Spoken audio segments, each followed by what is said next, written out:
Yo, we up? All right, we live on YouTube as well, man. So what's going on, everybody? You know, I'm the founder and creator of Hoop Jargon, sports information company / dope, super dope sports group.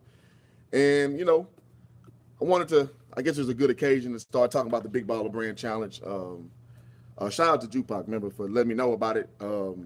I forgot about it, so, you know, him reminding me to go to the stream, you know, I was clutch.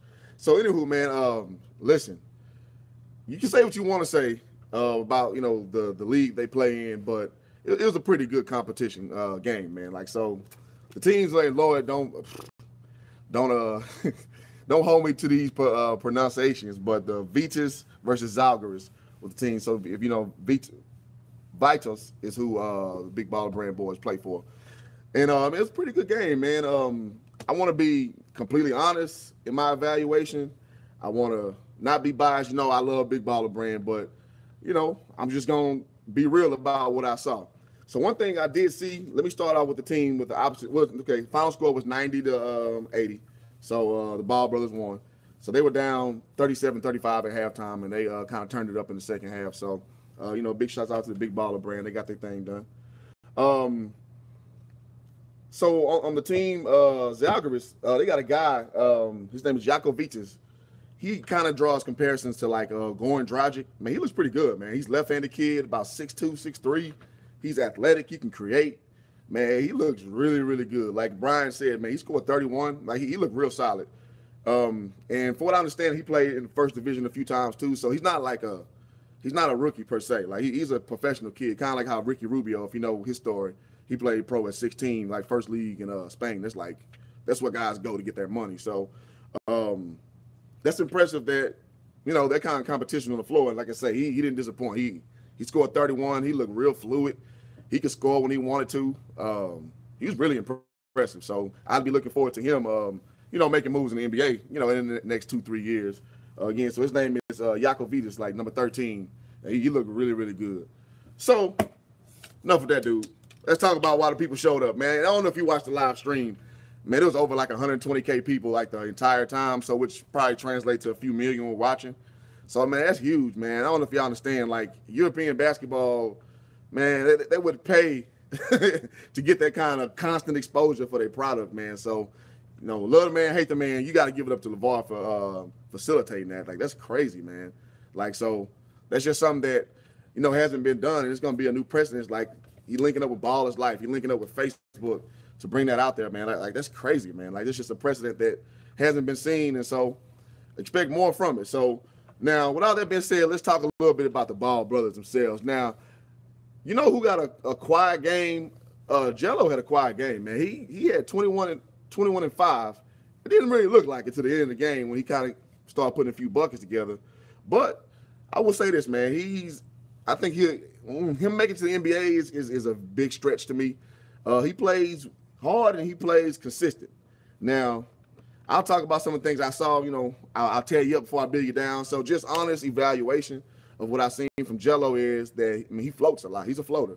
If you watch him play, he floats a lot on the weak side. Every now and then he'll come to the ball looking for an opportunity to score. But like Chris said, man, Brashard, he's a little slow, man. Like, so he has to really learn how to use his body better.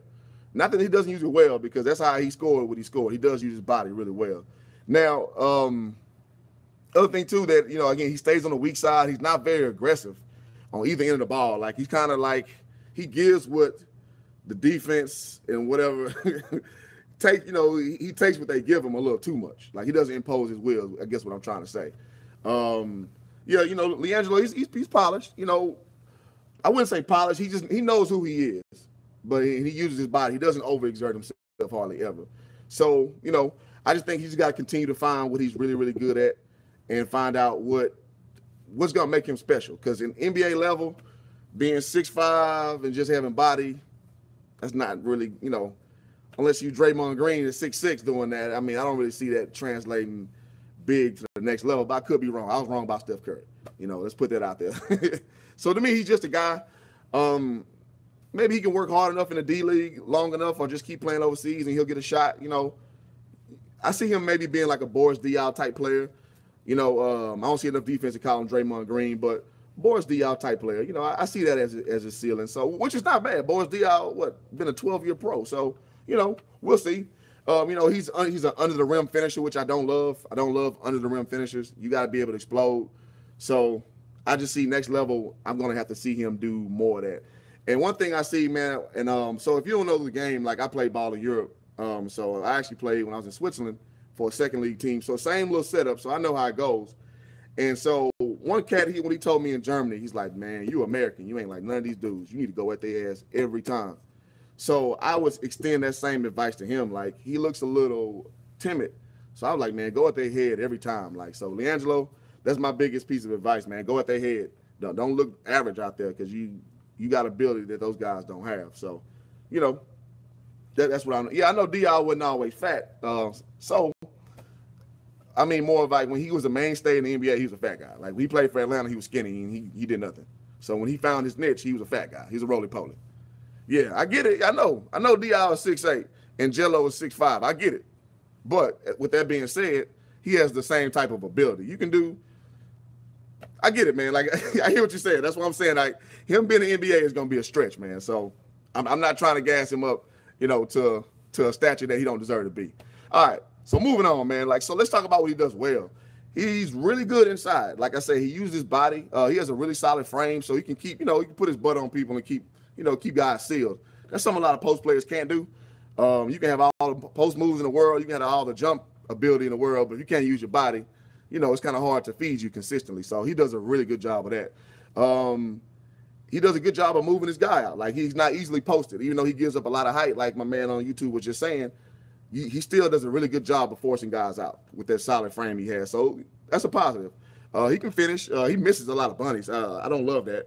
I feel like if you're short and you're big, you got to make bunnies. Like, you know what bunnies is? It's like right under the goal. You got to make those. You can't miss bunnies. So I think he feeds well off his brother. When when LaMelo's playing well, I see LiAngelo. He plays very well off that.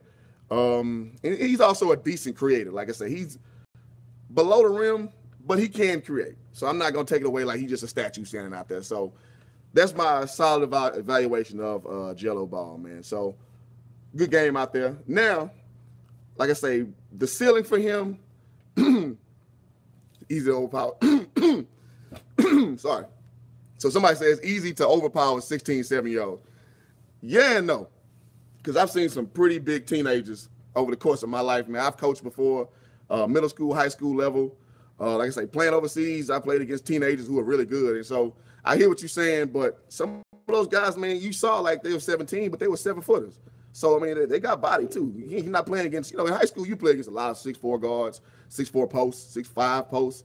He played against some 7-footers and 6'8". So I can't really say it's just because, you know, they're 17. Like, there's a lot of guys, you know, who got man bodies that early, you know what I mean? So I'll give him props on that. And if you follow Jello, that's who he's always been. Like, he holds his own down there in the post.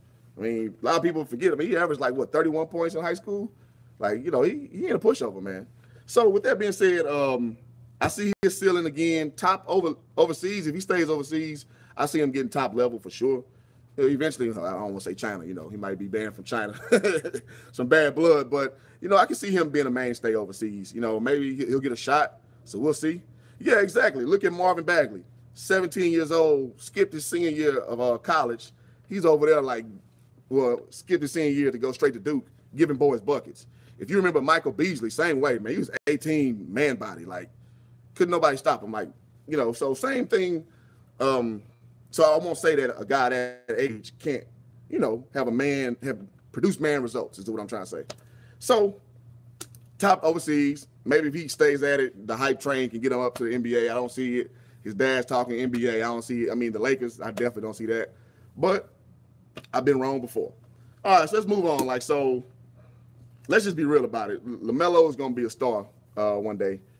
I don't know how soon. I can't call it like immediately, but if you see him play, he has transcendent talent. He has talent that stands out while you're playing. Now, I'm a guy like, listen, I hated this game for Chino Hills. I used to watch him shoot for like the 3 from half court. Man, that's kind of impressive, but to me, that's not real basketball. So I'm kind of a traditionalist, but I'm starting to get used to the new 3-point game. I get it. This is how people play now. But, you know, I just was never in love with his skill set. No, I wasn't in love with his game, but I like his skill set. Now, what he showed me today, hey, man, that boy has matured, man. That boy has matured. So, you know, one thing, so I'll start with the cons first, just to be consistent. Now, one thing he does, his defense is awful. It is terrible. If y'all watched it, he goes under every screen. He doesn't fight to get over. And when he goes under, he floats to a man that the nearest man was basically put the person who's guarding that man in a bad spot. So he has to work on those. But, I mean, he's 16. I mean, you can't expect a 16-year-old to have all the answers right now. But his defense is very, very bad. Something else I've noticed, too, is like, you know, as aggressive coaches, you want a guard to pick up full court. He picks up full court, but doesn't guard full court. He'll pick up and get in them and then kind of ole him. Like, what's the point of picking up full court if you're not going to commit? So if you're not going to commit to bodying somebody up, you might as well check him at half court. So that's something I noticed. That, I mean, a coach has to correct that, though. A lot of high school kids, we call that fake hustle. So I see with LaMelo, I see fake hustle. He just don't know it yet. So he'll get it as time goes. Good coaching will teach him, like, man, that's not real. That's not real hustle. You just looking like you're going hard. So, you know, hopefully he'll fix that. What's up, Tyler? I see you, man. Let's see what else I see. He freelances a lot. Like, so even on defense, man. Yeah. I agree, man. Hey, he's really, really good, man. I was very impressed by him. Like I started the video off with that. 31 points. I like number 5 too. I forget his name. The Lithuanian kids look pretty good, man. So I know bad talent when I see it. So you know, it's impressive. It's impressive they held their own against that type of talent. You said Daddy taught me. Yeah, I mean, he's a cherry picker for sure. LaMelo's a cherry picker. Like he back taps, like he lets guys beat him. He tries to back tap, but that's high school shit. Like, you know, that's something you do until you checked on it. So I can't you know, criticize him for it because that's what kids do, man. Like that age, like they really have to buy in to locking in, and he hasn't done it yet. So it'll come with time, man. So I mean, you can learn in college, but you can learn it with a good coach. You don't necessarily have to go to college to learn that, to learn how to, you know, lock up somebody. I learned that in high school, but I had a good coach who cared about defense. So I get what you're saying, but, you know, you can learn in more ways than one. And like I say, having played overseas myself, you kind of learn that stuff like a little quicker. Like you learn how to basically facilitate, be the leader of a team, being American. Like in college, I was never a leader like that. I played Division I sports.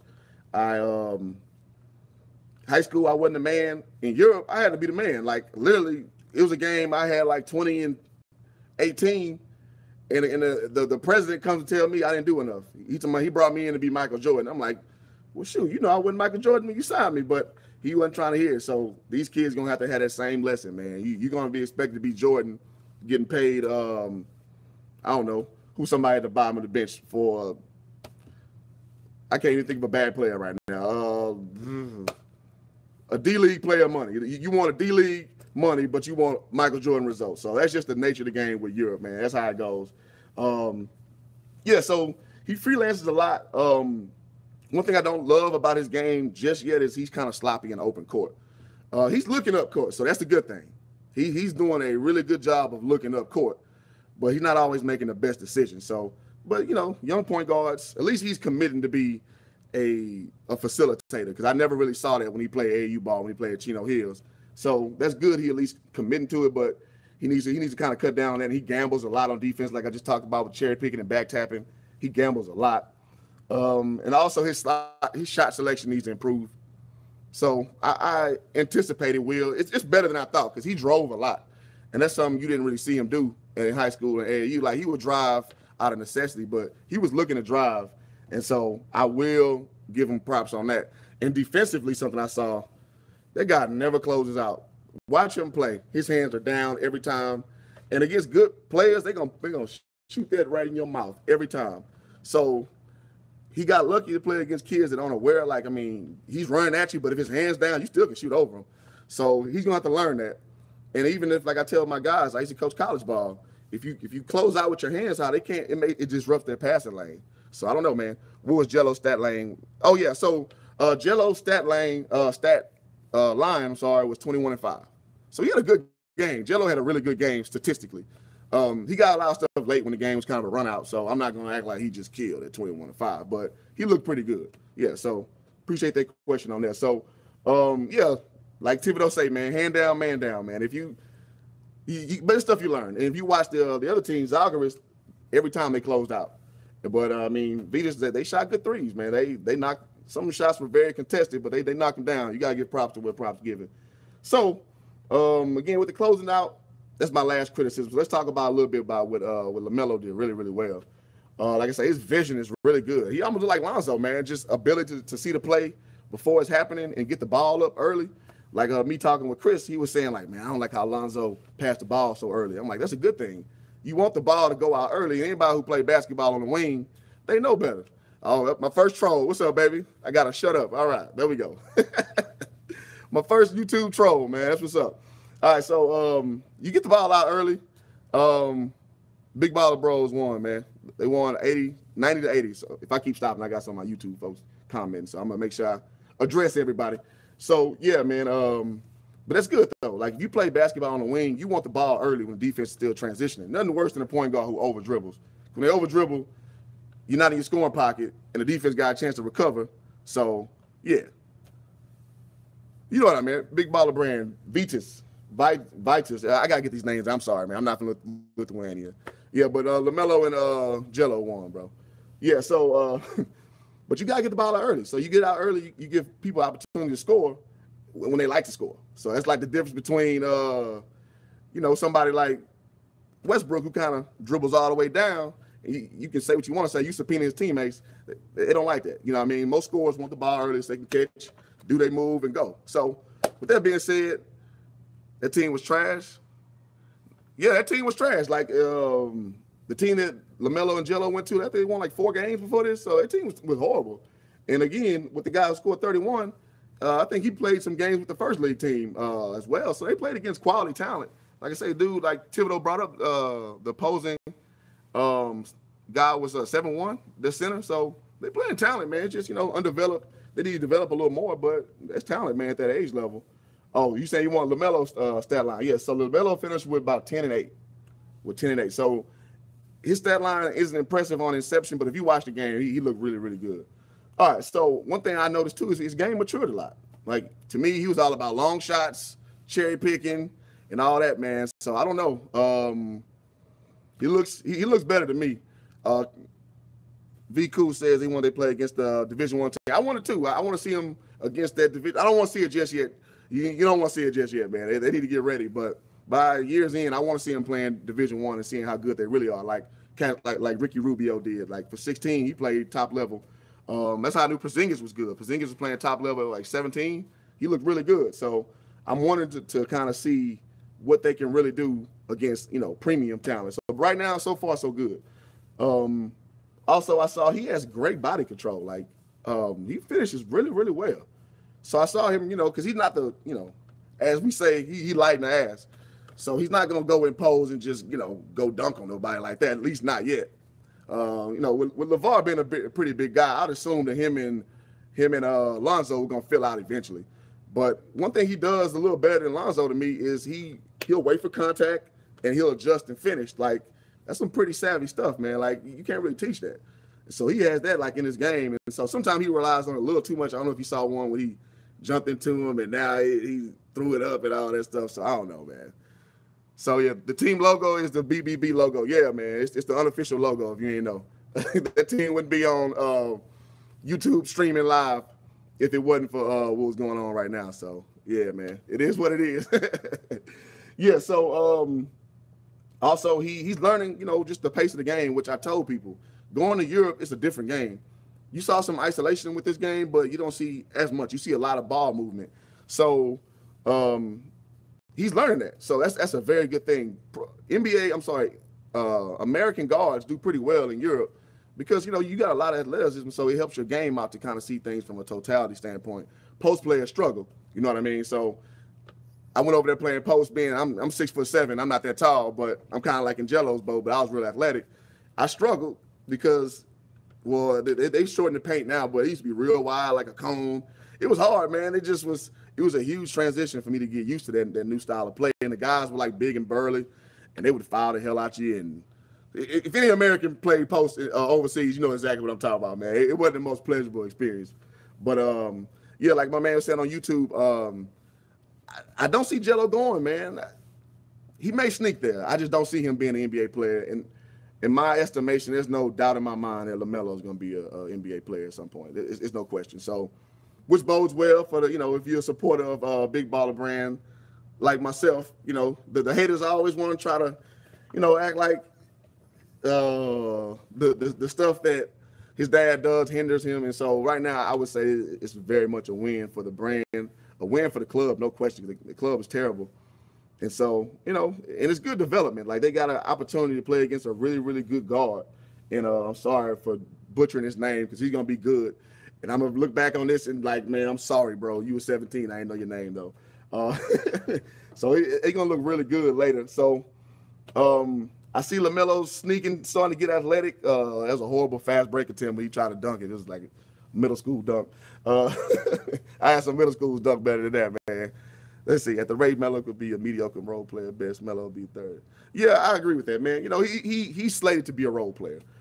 It is what it is, man. Maybe he'll find his second wind. I mean, he's only 19, so I don't want to give up on a 19-year-old kid so far. His first game for UCLA, where he had like 11 points, or 14 points in 11 minutes or something like that. So he gonna get his. He gonna find a way to get on the board. So that's something to be said. I can't look over that and gloss over that. Like, that's not something that's important. Let's see. And one thing I noticed too, he's Showtime. Like, some kids got it and some kids don't, man. Some men got it, some men don't. He has an ability just to kind of understand, the spotlight is on him and perform. Like, a lot of people shy from that. Like, some of your favorite players in the NBA shy from that, whether you know it or not. Some of them don't want that. They act like they want it, but they don't want it. And you can tell that he has like that intrinsic ability to do that. So I was pretty impressed by it. So, Melo like a better version of Rubio. I think Rubio by far is a better passer, but I get what you're saying. Yeah. Vytautas dead last. Yeah, so they Division I team. Yeah, it's terrible, man. Division I team lost by 57 points last game. So trust me, the big baller brand coming to them is like a huge upswing for them. Yeah, Rubio's 30, but I mean, Rubio wasn't always 30, bro. Like, when he was playing professionally, he was 16.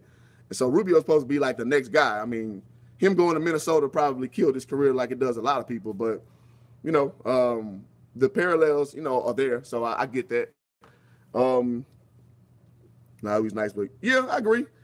His passing got a lot better, but his shooting. But I agree. He's mostly a passer. Like, he's kind of a one-dimensional player, which for a point guard, if you're going to be one-dimensional, be good at passing. Like, I'd rather my point guard be better at passing than shooting. That's just me. I want a guy who's going to facilitate. I don't want a guy who's going to be my leading scorer because that's not going to happen. So, I'm optimistic about what LaMelo can be. I saw a lot, so that's a really good thing I saw. Yeah, and injuries kill Rubio's career, man. He got them glass ankles like Steph, man. I don't know what's up. He need to change his trainer because if you remember, Steph could never stay on the floor when he went to the Warriors at first. And he haven't messed his ankle up in about a good 5-6 years. I don't know if it's a trainer or Mark Jackson or I don't know what it was, man. So, it's pretty dope that Steph didn't get hurt the same way because I thought he'd be a chronic ankle guy, which he hasn't. And so same with Rubio, man. So we'll see, man. Yeah, so I'm sorry, sir. Thanks for the correction. He played for the Spanish National League at 14.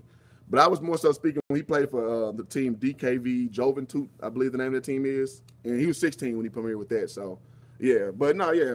For the fourth, yeah, he was a prodigy.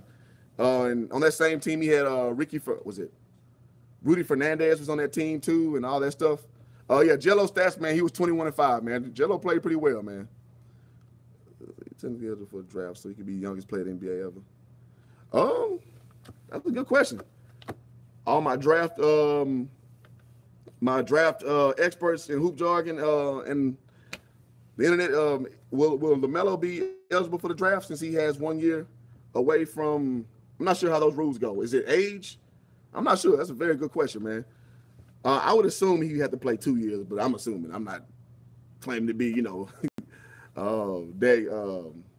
any expert as far as eligibility for draft and all that's concerned. So, it is what it is. All right, so, just pro ball. Well, I think he would need another year, but, hey, if somebody wants to take a flyer on him that early, more power to him, man, go make your money. So, okay, so Lily says 19 or 1 year out of high school. Okay, so he has to be 19. So he's gonna be doing this for at least 2 years. All right, cool. All right, we got it down. Appreciate y'all holding me down out there, hoop jogging folks. So yeah, so he got to be 19 in a year removed. So it's gonna be a while, but it's cool though. It's gonna be good for him. I think he's gonna thrive. I think he'll be better than with Lithuania league next year. So how high I can't say. You know, I don't even want to speculate. It's one game. I don't want to go crazy with it, but he looked very good. He looked very confident. So that's what you want to see out of a 16-year-old who's playing up, who has the ability to, who have all that weight on his shoulders. Like, a lot of people, I guess, think that their father puts a lot of pressure on them, that they're scared to perform. But what I tell people is, man, you used to your parents. If your parents been like that your whole life, you can perform with with their personality. It's just normal for you. It's just like, another day at the office. Some people can thrive well with, someone pressing them. Other people, not so much. So I think that they're used to that already. So I'm not worried about them at all in that capacity. So, it is what it is. Lastly, I want to say that he has shaken his selfish play. LaMelo looked very unselfish today, and I don't know if maybe he was just trying to prove he ain't selfish or what have you. But one thing I did see him do a lot of is play selfishly. Like when he was in high school, especially AAU, man. I couldn't watch him. He was an eyesore. As much as I support the Ball family, I'm gonna call out bullshit when I see it. I don't see it. Like I saw like spurts, but overall his game was doo-doo to me. I couldn't co-sign it. I can't, Jello I never really watched until as of late. But so I mean he turned the tide, man, and it's pretty impressive to see. So man, major props to the Ball boys. Again, for those tuning in late, I see you get a lot of questions on the side. Appreciate y'all tuning in. Please subscribe to my YouTube page. I'm gonna start doing more of these and have better production. So be on the lookout for that. Just sharing my insights on things that I see that's going on with hoops and beyond. So like I say, my organic YouTube crowd, I appreciate y'all for bringing those questions in and making those statements. Even my troll, whoever that dude is, trolling. That's cool, man. Do what you do. So until the next game, I got a schedule on one of my things. I think it's like in a week. So I'll be ready to tell about what I see on that. If y'all got input, hit me up in my inbox. You want me to talk about something specifically, I'll do that. And I guess I'll answer a few questions, then I'll peace out, man. Yeah, I know, man. I wish they played a little more frequently, but I could be wrong. It could be like about 5 days in between the next game. If I remember when I played overseas, it was about 5 days. It wasn't so quick of a turnaround. Let's see. So one of my comments says he had spurts in the game where it was like, what? Then he showed a bit of selfish today, but not more than in high school. Yeah, exactly. It's 16-year-old point guards are going to be hard to shake bad habits. And so I just think somebody got to stay in his ear about reminding them. Like most point guards, they get all kinds of tunnel vision. So it's hard to kind of rein them in. So hopefully, experience will do that for him. His teammates will help him with that. And so, yeah, man, so it is what it is. Yeah, like I say, he didn't rely on deep threes like he usually does. He shot a few of them, but, I mean, that's him. And that's the new era now, like watching Trae Young and all that, that's the new era. So my thing is, as a traditionalist, I got to accept it. That's the new way people play basketball, so I can take it in moderation. So, what Pat, man, you have a good old time over here trolling on this on these comments. So yeah, man. So moving to Lithuania. Who's moving to Lithuania? Yeah. So he got to stay aggressive. I truly wholeheartedly agree with that. He has to stay aggressive. And I think he will. I think if you watch like the series and how his personality type is, LaMelo is like he's an asshole, man. Like, you know what I'm saying? And I mean that in a good way. He's a guy that he doesn't mind being himself. You know what I mean? So he's all good, man. So, yeah. Well, yeah, I get it, man. Trae Young's a baller. I'm not saying LaMelo was Trae Young. I'm not saying that one bit. I'm just saying his style of play. So, no, trust me. I'm not getting beside myself at all, man. Trae Young is, again, we talk about transcendent talent, man. That's something that we ain't seen since Steph Curry. So, hopefully he keeps it up, man. So, I'm all for, people going out there and maximized on the grand stage and getting paid, man. That's what it's all about. You said you want to say about college degrees and all that. I got 2 college degrees. I'm in an industry now that I'm not even using them. So, you know what I mean? If you can become a multi-thousandaire, 100,000aire, millionaire, when you're 18, 19, 20, 21 or so on, man, do it, man. Like you can go online and get a degree, as long as you have the aptitude, you always can go and do that. You know what I mean? If you have opportunity to change your life and change your family situation, go do that. I'm all for it. I mean, you only live life once, man. So you can live by your own standards, or you can tell other people. You know, other people can dictate to you. You know what success is, what the path to success should be. But ultimately, it's up to you.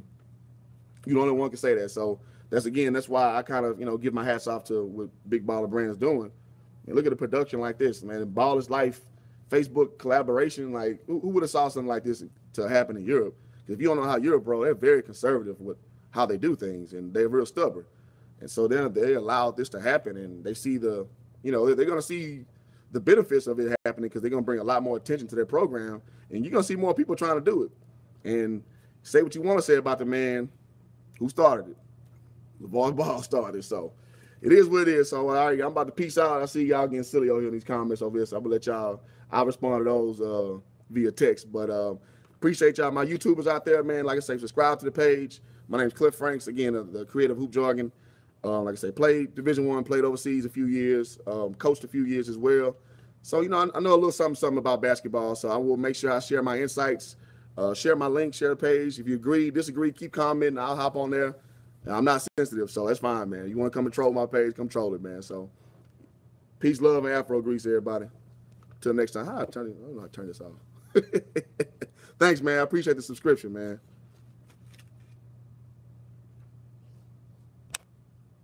All right.